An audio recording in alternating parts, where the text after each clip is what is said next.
Baba Saheb doctor Bhimrao Ramji Ambedkar भारतीय इतिहास के ऐसे महान व्यक्तित्व थे जिनका जीवन संघर्ष, आत्मसम्मान, ज्ञान और सामाजिक न्याय की मिसाल है।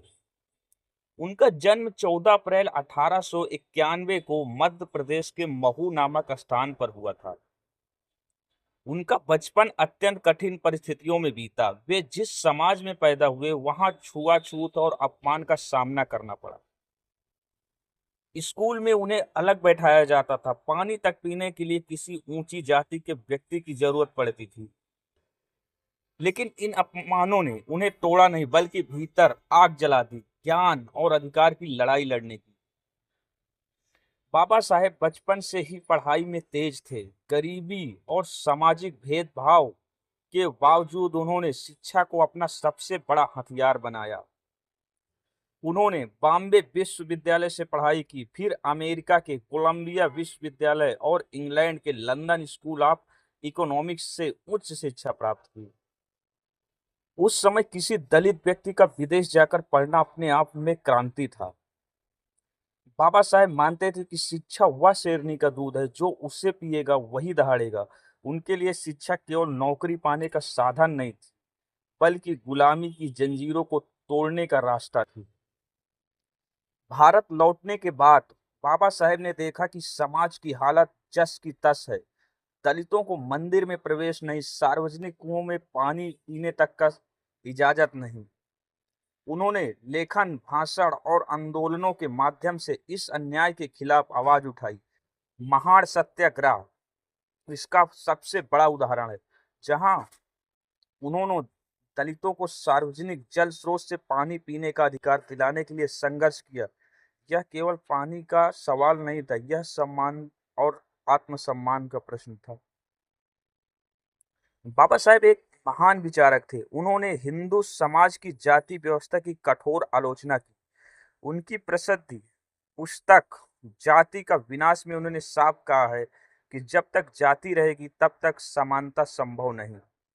वे किसी व्यक्ति से नहीं, बल्कि उस व्यवस्था से लड़ रहे थे जो इंसान को इंसान से छोटा बड़ा बनाती है।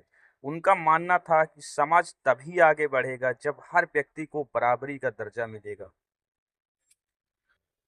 स्वतंत्र भारत के निर्माण में बाबा साहेब की भूमिका ऐतिहासिक है। वे स्वतंत्र भारत के पहले कानून मंत्री बने और उन्हें भारतीय संविधान का प्रारूप तैयार करने की जिम्मेदारी गई। यह काम आसान नहीं था। भारत जैसे विविधताओं से भरे देश के लिए संविधान बनाना एक असाधारण चुनौती थी। बाबा साहेब ने दुनिया के कई देशों के संविधान को अध्ययन किया और भारत के लिए ऐसा संविधान बनाया जो लोकतंत्र, स्वतंत्रता, समानता और बंधुत्व के मूल्यों पर आधारित है।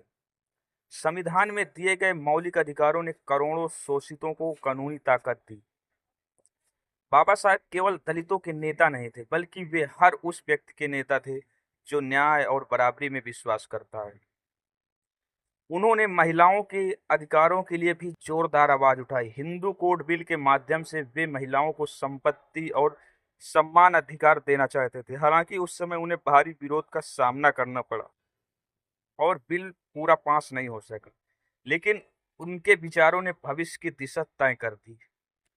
उनका जीवन हमें सिखाता है कि हालात कितने भी कठिन क्यों न हो, अगर लक्ष्य साफ हो और हौसला मजबूत हो तो बदलाव संभव है। बाबा साहब ने कभी भीख नहीं मांगी, उन्होंने अधिकार मांगे। वे कहते थे कि अधिकार मांगने से नहीं, लड़ने से मिलते हैं। उनका संघर्ष शांतिपूर्ण था, लेकिन विचारों में क्रांतिकारी। जीवन के अंतिम वर्षों में बाबा साहब ने बौद्ध धर्म अपनाया। उनका मानना था कि उन्हें ऐसे धर्म की जरूरत है जो समानता, करुणा और मानवता सिखाए। लाखों अनुयायियों के साथ उन्होंने बौद्ध धर्म ग्रहण किया और एक नई सामाजिक चेतना का जन्म दिया।